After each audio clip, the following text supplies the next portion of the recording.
सबसे पहले सभी को मेरी तरफ से नमस्कार, मेरी तरफ से राम राम। और मैं उम्मीद करता हूं कि मेरी आवाज आप सभी को अच्छे से सुनाई दे रही है। और आज हमारे इस मंगल संवाद में उपस्थित जितने भी विद्वान जन हैं, जो मेरे गुरुजन हैं, जो मेरे प्रिय साथी हैं, मैं आप सभी को एक बार फिर से मेरी तरफ से सादर प्रणाम करता हूं। और मैं श्रीमान विजयानंद जी का भी बहुत बहुत धन्यवाद करता हूं, जिन्होंने एक मेरा इतना प्यारा सा और एक मीठा सा इंट्रोडक्शन, एक परिचय आप सभी के समक्ष रखा। विजयानंद जी हमारे लिए संघ परिवार के अंदर, जब से हम इस परिवार में शामिल हुए हैं, तब से मैं कह सकता हूं कि हमारे लिए एक बहुत बड़ी प्रेरणा का स्रोत है। बहुत कुछ हमें उनसे सीखने को मिलता है। और मैं आशा भी करता हूं कि आज जो मेरे को विषय दिया गया है, जिसके बारे में मैंने आपको सभी को जिसके बारे में मैंने आज आपको विषय के बारे में बताना है, वो विषय आपको बढ़िया लगेगा। और ये जो हमारे अष्ट बिंदु हैं, जो हमारे विषय के अष्ट बिंदु हैं, ये हमारी प्राचीन सभ्यता से हमारे साथ हैं। ये ऐसा नहीं है कि आज की समय को देखते हुए हमने ये अष्ट बिंदु बनाए हैं। हमारी प्राचीन भारतीय परंपरा से जुड़े हुए हैं। और प्राचीन होने के साथ साथ आज के जो हमारे आधुनिक युग के अंदर, जो ये आजकल का जो मॉडर्न जमाना चल रहा है, उसके अंदर भी इसका पूरा पूरा प्रासंगिक रहेगा। वो हम बढ़िया बढ़िया उदाहरणों के साथ देखेंगे। इन अष्ट बिंदुओं को ध्यान में रखते हुए हमारे इतिहास से लेकर के, वर्तमान से लेकर के और भविष्य की जो कल्पनाएं हैं, वो इन अष्ट बिंदुओं से किस तरह से परिपूर्ण हो सकती है, इसके बारे में भी हम चर्चा करेंगे। अगर हम हमारे अष्ट बिंदुओं को एक बार देखें, तो आज का जो हमारा मुख्य जो हमारा बौद्धिक है, वो अष्ट सद्गुण संवर्धन के ऊपर है। अष्ट का मतलब है 8, सद्गुण का मतलब है कि ये जो हमारे गुणों का जो समावेश है, जो हमने हमारे अंदर अच्छे वाले गुण लेकर के आने हैं। संवर्धन का मतलब है उनको अपने अंदर समावित हमने करना है। ये जो 8 गुण जिनके बारे में आज हम चर्चा करेंगे, उनमें गुण है बल, शील, ओज, धैर्य, युक्ति, बुद्धि, दृष्टि और दक्षता। सुनने में ये शब्द थोड़े से हमारे लिए जान पहचान वाले हो भी सकते हैं और नहीं भी हो सकते हैं, पर जब इनको जितनी गहराई से हम पढ़ते हैं, इनका महत्व उतना ही गहरा होता जाता है। और मैं सौभाग्यशाली हूं जो मुझे एक इतने अच्छे विषय के ऊपर बोलने का आज सौभाग्य मिला है। एक एक करके हम इन विषय को लेंगे, एक एक करके हम इनके बारे में वार्तालाप करेंगे। सबसे पहले हम बात करते हैं हमारे सबसे पहले बिंदु की तरफ, जो है हमारा बल, शक्ति, स्ट्रेंथ, जिसको हम जानते हैं। शक्ति, शक्ति आपको पता ही है शक्ति। पर अगर हम यहाँ पे शक्ति की बात करें, तो केवल शारीरिक शक्ति की ही नहीं बात करेंगे, हम इसमें मानसिक शक्ति की बात करेंगे, हम इसमें नैतिक शक्ति की बात करेंगे, हम इसमें आत्मिक शक्ति की बात करेंगे, हम इसमें आध्यात्मिक बल की भी बात करेंगे। अगर हम हमारे प्राचीन काल में देखें, तो हनुमान जी का पर्वत उठाना कोई आसान काम नहीं था। वो एक बल का ही काम था। इतना तकड़ा शारीरिक बल उनके अंदर था। और एक वो आत्म बल था, उनके अंदर एक मोटिवेशन थी, उनके अंदर एक शक्ति थी श्री रामचंद्र जी के प्रति। उनके अंदर एक प्रेम था, जिसके कारण उन्होंने वो एक बहुत ही मुश्किल कार्य को बड़ी आसानी से किया। अगर हम देखें महाभारत काल में, तो भीम जी जो थे हमारे, उनको भी हाथियों के बराबर, 100 हाथियों के बराबर बल उनके अंदर था। युधिष्ठिर जी ने भी धर्म की रक्षा के लिए मानसिक बल का प्रयोग किया। तो बल की जब हम बात करेंगे, तो सिर्फ शारीरिक बल की बात नहीं करेंगे, यहाँ पे हम हमारे मानसिक बल की बात भी करेंगे। ये जो 8 बिंदु है जिनकी हम चर्चा आज कर रहे हैं, अगर हम इन 8 बिंदुओं को थोड़ा सा और गहराइयों से देखें, तो दुनिया की बड़ी से बड़ी बेस्ट सेलर जो वर्ल्ड की जो बुक्स होती है, एक एक बिंदु के ऊपर कईयों ने पूरी पूरी बुक्स लिखी हुई है। मतलब ये अष्ट बिंदु इतने मायने रखते हैं हमारी जिंदगी के अंदर। ये अष्ट बिंदु हमारे संस्कारों के अंदर हमें बहुत सुलभ मिल जाते हैं, बट इनके ऊपर दुनिया अच्छी खासी रिसर्च भी करती है। तो हमने देखा कि प्राचीन काल में बल का क्या महत्व रहा, बल का किस तरह से प्रयोग किया गया। अगर हम हमारे आधुनिक काल की बात करें तो आज के छात्र मानसिक बल से परीक्षाओं में अच्छे मार्क्स प्राप्त करते हैं। कोई बिजनेसमैन है, कोई उद्यमी है, उसको भी अपना मानसिक बल लगाना पड़ता है। जो स्पोर्ट्समैन होते हैं वो अपने शारीरिक बल के दम के ऊपर अपनी प्रतिभा को उजागर करते हैं। अगर हम माँ की उदाहरण लें तो माँ जो है वो बच्चों को पालने से लेकर के उनको बड़ा करने तक, उनको संस्कार देने तक शारीरिक और मानसिक दोनों बल को उजागर वहां पे करती है। अगर हम हमारे पारिवारिक दृष्टिकोण की बात करें तो कहा भी जाता है कि परिवार का मुखिया जो है वो बलशाली होना चाहिए, क्योंकि अगर परिवार का मुखिया बलशाली होगा तभी वो मुसीबत के समय सही निर्णय ले सकेगा और परिवार को सही दिशा की तरफ लेके जाएगा। ना सिर्फ अपने परिवार को सही दिशा की तरफ लेके जाएगा, मुसीबत पड़ने पर वह दूसरों को भी सहायता कर सकता है, अपने रिश्तेदारों को, अपने भाई बहनों को और अपने और रिश्तेदारों को दुखों को भी हरने की वो एक क्षमता रखता है। तो बल का मतलब सिर्फ शारीरिक से नहीं, मानसिक बल से भी है। और मैं आप सभी श्रोताओं से एक उम्मीद करता हूं कि अगर आप एक पेन और पेपर लेकर के बैठे हो तो सिर्फ 8 बिंदुओं को लिखना है आपने, जो है सिर्फ 8 बिंदुओं को। जैसे पहली बिंदु जो है बल, शक्ति, स्ट्रेंथ की हमने बात की, सिर्फ इतना नोट कर लेना। इनका अनुसरण ही अपने आप में हमें एक अच्छी खासी मोटिवेशन देगा। अब हम बात करते हैं हमारे दूसरे बिंदु की तरफ, जो हमारा दूसरा पार्ट है, वो है शील। शील का मतलब होता है चरित्र, कैरेक्टर। अब आजकल का जमाना ओटीटी का जमाना है, आजकल का जमाना सोशल मीडिया का जमाना है, और इस सोशल मीडिया के अंदर जो एक नैतिक गिरावट हमें देखने को मिली है उससे हम सभी भली भांति परिचित हैं। हम सब जानते हैं कि आज के सोशल मीडिया के अंदर किस तरह की एक नैतिक गिरावट आई है। तो ऐसे समय में हम सबका शील का क्या महत्व हो सकता है, कैरेक्टर का क्या महत्व हो सकता है, इसको हम समझते हैं, अच्छी तरह से समझते हैं।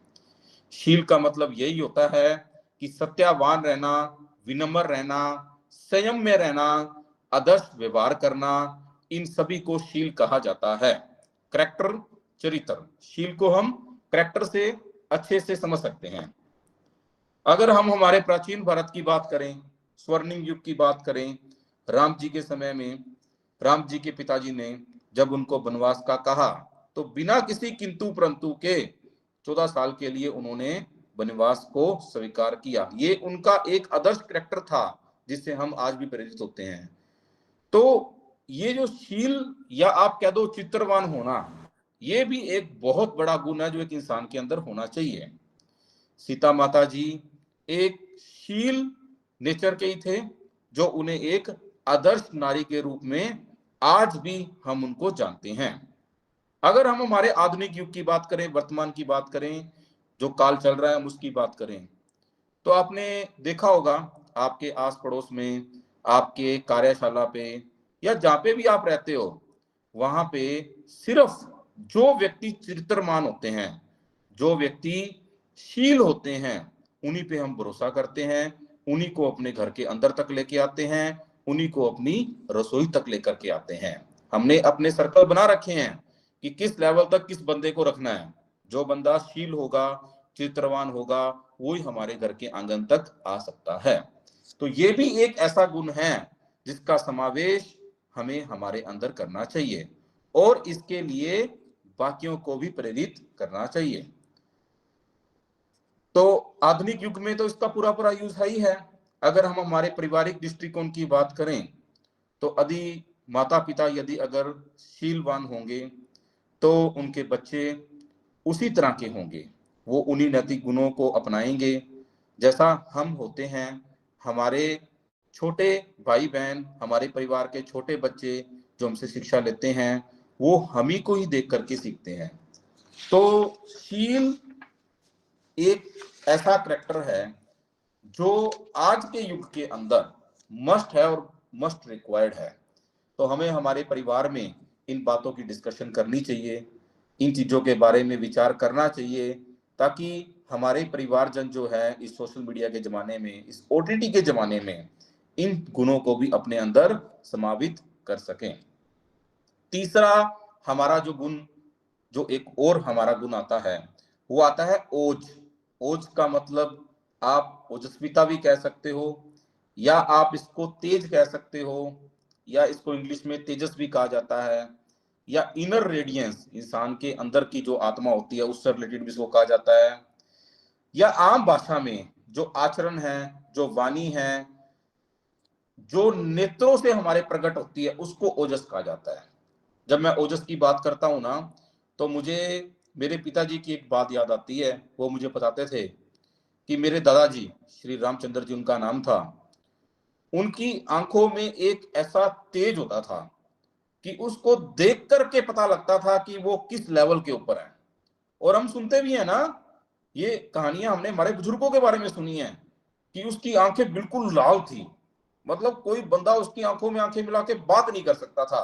और जितने भी महापुरुष है उनके बारे में भी ये कहा जाता है ना। भगवान जो बुद्ध जी थे, उनका ओजस इतना जबरदस्त था कि देखने मात्र से लोग उनसे प्रभावित होते थे। बहुत कम शब्दों का वो प्रयोग करते थे, बहुत कम शब्दों का वो प्रयोग करते थे। बिना बोले भी लोग उनकी भाषाओं को समझते थे, बिना बोले। तो ऐसा ओजस, ऐसा तेज आज के इस कलयुग में बहुत कम लोगों में देखने को मिलता है। तो अगर इन गुणों को अपने अंदर समावित करते हैं, इन गुणों को अपने अंदर अपनाते हैं, तो हमारा जो ओरा है वो इस समाज के अंदर एक अलग लेवल का होगा।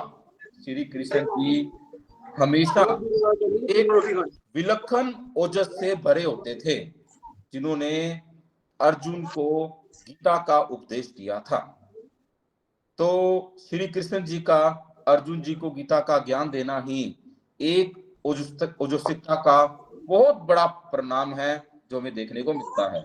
अगर हम आधुनिक युग की बात करें, चाहे एक शिक्षक है, चाहे एक विद्यार्थी है, चाहे एक नेता है, या कोई व्यापारी भी है, उसका अगर वो ओजस है तो उसी को ही सभी लोग अनुसरण करेंगे और उसी को ही सभी लोग फॉलो करेंगे। तो हमारा इस गुण के प्रति भी हमारा एक भावना रहनी चाहिए कि इंसान इज्जत तो जो है वो उज्जता की तरफ भी जाना चाहिए। पारिवारिक दृष्टिकोण की तरफ देखें तो एक परिवार के अंदर आपने कुछ सदस्य देखे होंगे जिनका ओजस, जिनका तेज बहुत होता है, और पूरा परिवार, पूरा समाज उनकी तरफ देखता है कि ये हमारे परिवार का लीडर है, ये हमारे समाज का लीडर है। तो ये था हमारा तीसरा सद्गुण, ओजसा। अब हम आगे कर चलते हैं हमारे चौथे गुण की तरफ, जिसका नाम है धैर्य। धैर्य, पेशेंस, सहनशीलता। इसकी आज के दिन एक बहुत जबरदस्त रिक्वायरमेंट है। धैर्य, सहनशीलता आज के दिन बहुत कम लोगों में देखने को मिलती है। अब बाजार जाते हैं, बाजार के अंदर अगर गलती से किसी के साथ कोई व्हीकल टच हो गया तो बंदा अपनी सहनशीलता खो देता है ना। आज हमें देखने को मिलता है किसी को व्यापार में घाटा लगता है, थोड़ा सा कोई नुकसान होता है, थोड़ा सा किसी ने किया, उसने मेरे बारे में ऐसा लिख दिया, उसने मेरे बारे में ऐसा सोच लिया, हम अपनी सहनशीलता को, हम अपने धैर्य को खो देते हैं। हमें ये भी ध्यान रखना है कि ये हमारा एक चौथा गुण है जो हमारे अंदर होना चाहिए, धैर्यशील होना चाहिए। तो चलिए, चार गुणों को हमने अभी देख लिया है। अब हम आगे बढ़ते हैं हमारे पांचवें गुण की तरफ, जिसका समावेश हमें करना है, जिसका नाम है युक्ति।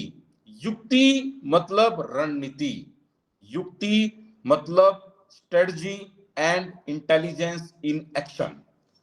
तो आज के जमाने में जैसा का अभी वर्तमान हमारा चल रहा है, वर्तमान के अंदर अभी इस गुण का समावेश होना हमारे अंदर बहुत जरूरी है। बुद्धिमानी से समस्याओं का समाधान निकालना, ना कि समस्या आने पे उत्तेजित होना या घबरा जाना। उत्तेजित होना या घबरा जाना, ये दोनों ही युक्ति का पार्ट नहीं है। युक्ति का मतलब होता है अगर कोई समस्या आई या अगर कोई अच्छी खबर भी आती है तो हमें हमारे दिमाग को अलर्ट रखना है, और अगर कोई मुसीबत आती है तो बुद्धिमता से उन समस्याओं का हल निकालना। श्री कृष्ण जी ने महाभारत में अपनी युक्तियों का प्रयोग करके धर्म की विजय की थी। धर्म का और अधर्म का उन्होंने विनाश किया था। उन्होंने अपनी युक्ति का क्या प्रयोग किया? उन्होंने शिखंडी को आगे किया, क्योंकि भीष्म को हराने की उन्होंने एक योजना बनाई थी। हनुमान जी ने भी अशोक वाटिका में सीता जी को खोजने के लिए किस तरह की युक्ति लगाई, ये हम सभी भली भांति जानते हैं। हम ये भी जानते हैं कि हनुमान जी ने रावण की सभा में जाके स्थिति का किस तरह से मूल्यांकन किया था, उनकी शक्ति का, उनकी बल का, उनके तेजस का, ओजस का किस तरह से उन्होंने मूल्यांकन किया ताकि आगे की रणनीति कैसी अपनाई जाए।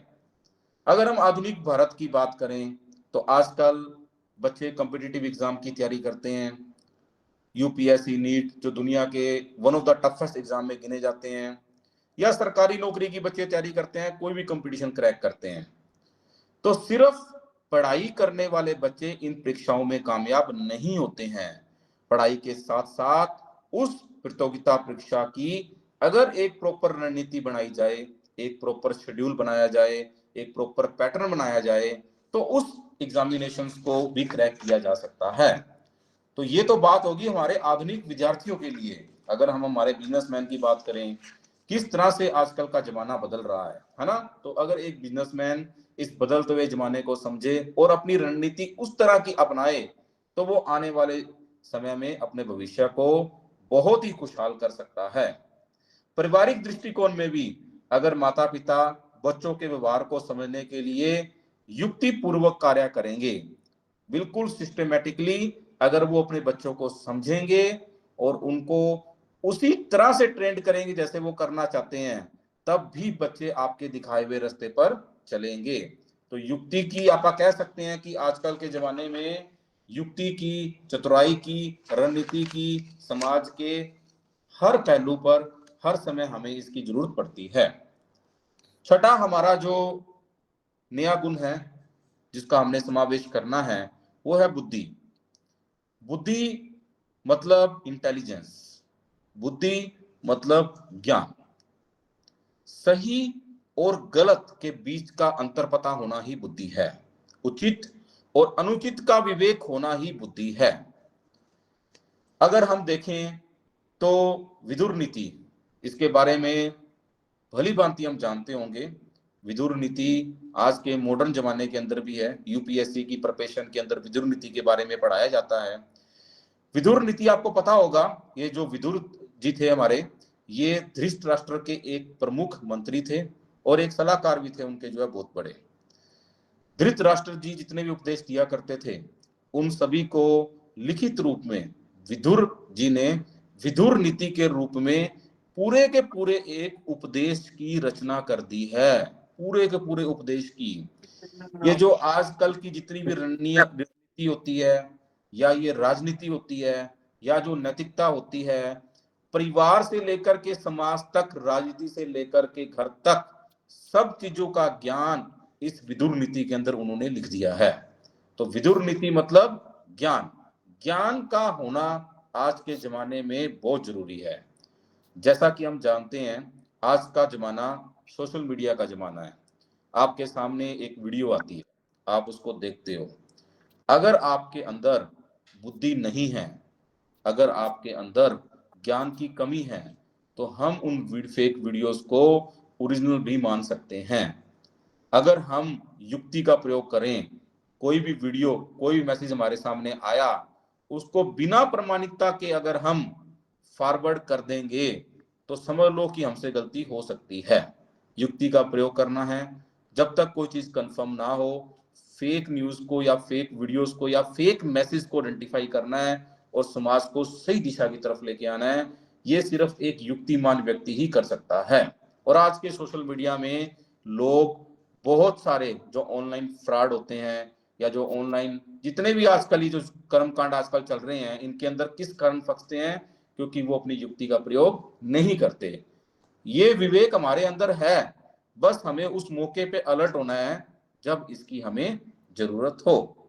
परिवार में भी जो एक बुद्धिमान सदस्य होता है, वो अपनी युक्ति से, वो अपने ज्ञान से पूरे परिवार को मोतियों की माला की तरह पिरो करके रखता है, उसको बिखरने नहीं देता है।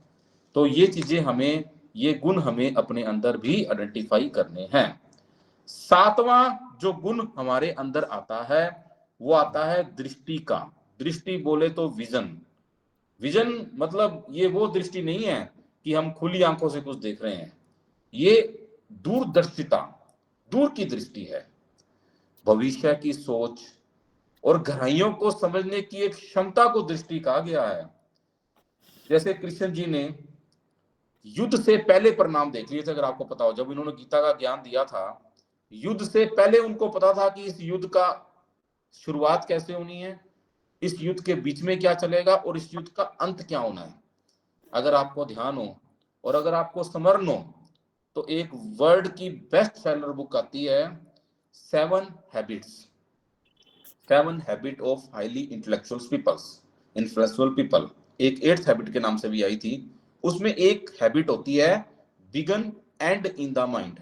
मतलब आप कोई भी काम करने जाओ, आपको ये पता होना चाहिए कि अगर इस फील्ड में मैं चला गया, इसका अंत क्या हो सकता है, या अगर मैं इस रास्ते पे जा रहा हूं मैं, तो इसका अंत क्या हो सकता है। अगर आप उस अंत को अपने दिमाग में लेकर के आओगे तो मतलब मैं आपको विश्वास दिलाता हूं, अगर वो रास्ता गलत है तो आप उस पर कभी भी नहीं जाओगे, और अगर वो रास्ता सही है तो पूरे कॉन्फिडेंस के साथ आप जाओगे। ये वर्ल्ड की बेस्ट सेलर बुक है। उसका एक पॉइंट हमारे गीता का सब एक उपदेश की एक बिंदु है, वो जो है कि कृष्ण जी ने युद्ध से पहले ही परिणाम देख लिया था।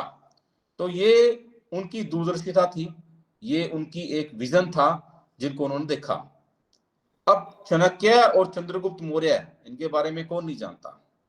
चाणक्य एक टीचर था, चंद्रगुप्त मौर्य उनका एक शिष्य था, और धनानंद एक राजा था जिसको अभिमान था कि मैं बहुत महान हूं। चाणक्य ने, गुरु ने एक ऐसे शिष्य को खोजा। उन्होंने चंद्रगुप्त को बचपन में देखा, उसको खेलते हुए देखा, उसकी हरकतों को देखा, और एक ऐसी दूरदर्शिता उनके अंदर थी कि उनको पता लग गया कि ये लड़का अखंड भारत का राजा बनेगा। सोच के देखो आप जरा, कितनी बड़ी बात है ये जो है। एक छोटे से ही रूप के अंदर उन्होंने पहचान लिया कि अखंड भारत का राजा बनेगा, और उन्होंने बन के भी दिखाया। वो उनके गुरु बने, चंद्रगुप्त मौर्य जी उनके शिष्य बने, और धनानंद का अंत किया, उनके साम्राज्य का अंत किया, और अखंड भारत का राजा भी उनको बनवाया। तो ये एक गुरु ही था जिसकी एक दूरदर्शिता थी। आज ऐसे गुरुओं की भी समाज के अंदर बहुत जरूरत है। एक नेता जो दूरदृष्टि का होता है, सारी जनता भी उसी नेता के पीछे लगती है। जिस नेता का विजन क्लियर हो कि 100 साल बाद क्या होगा और 200 साल बाद क्या होगा, लोग उसी नेता के पीछे लगते हैं। एक डॉक्टर जिसको मरीज को देखते ही, एक दृष्टि में ही उनको पता लग जाए कि ये समस्या किस वजह से है, ये दवाई खाई तो ऐसा हो जाएगा, आने वाले जमाने में, आने वाले समय में ये बीमारी इस रूप में जा सकती है, इन चीजों का ध्यान रखना। डॉक्टर ऐसे ही कामयाब होते हैं।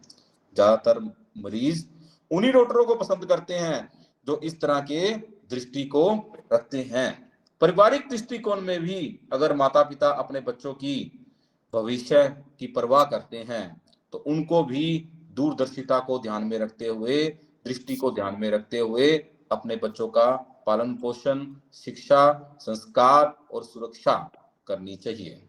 ये था 7वां गुण। 8वां और अंतिम गुण की अगर हम बात करें तो वो है दक्षता। दक्षता मतलब कुशलता। अब ये भी एक बहुत बड़ा गुण है कि किसी भी चीज में दक्ष होना, है ना। कहते हैं ना कि सफाई कर्मचारी सफाई भी ऐसी करे कि आसमान से फरिश्ते उतर के आए और वो कहें कि वाह क्या सफाई, ऐसे तो हमारी भी नहीं है।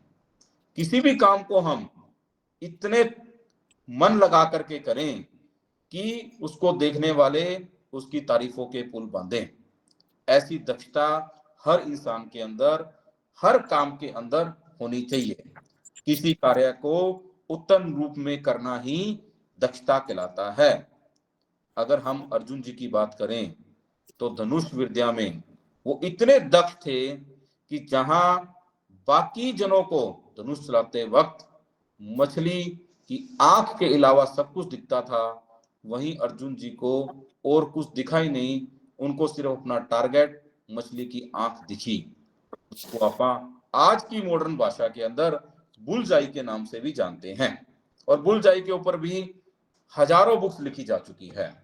विश्वकर्मा जी, जो हमारे महाराज विश्वकर्मा जी हैं, जिनके नाम पे हम विश्वकर्मा दिवस भी बनाते हैं, निर्माण कार्य में इतने दक्ष थे कि उनको आज तक हम उनको स्मरण रखते हैं।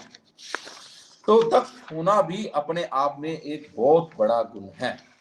दक्ष व्यक्ति ही नौकरी में कामयाब हो पाता है, दक्ष व्यक्ति ही व्यापार और कला में सफलता प्राप्त करता है, दक्ष व्यक्ति ही राजनीतिक में सफलता प्राप्त करता है।